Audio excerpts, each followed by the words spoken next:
বিসমিল্লাহির রহমানির রহিম। প্রিয় দর্শক, আমি এই মুহূর্তে দাঁড়িয়ে আছি একটি টমেটো খেতে।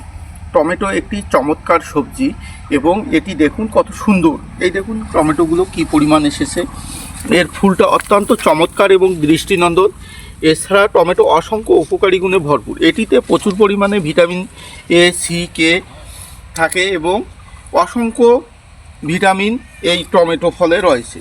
টমেটো বিশেষ করে হজম শক্তি বৃদ্ধি করে, ক্যান্সার প্রতিরোধক, হার্টকে ভালো রাখে, ত্বকের সুরক্ষা দেয়। এছাড়া অসংখ্য উপকারী গুণে ভরপুর। আর বিশেষ করে টমেটো একটি অত্যন্ত আর্থিক ফসল। এই দেখুন এর ফলন অনেক বেশি হয়। দেখুন কি পরিমাণ ফলন এসেছে এবং এর দাম অনেক বেশি। বাজারে টমেটোর চাহিদা ব্যাপক। তাই আপনারা চাইলে আপনাদের বাড়ির আশেপাশে দু একটা টমেটোর গাছ লাগাতে পারেন। এতে কমপক্ষে পরিবারের চাহিদাটা মিটবে। সবাই ভালো থাকবেন, সুস্থ থাকবেন আর কৃষকদেরকে তাদের একটু প্রাপ্য সম্মানটা দেবেন। আল্লাহ হাফেজ।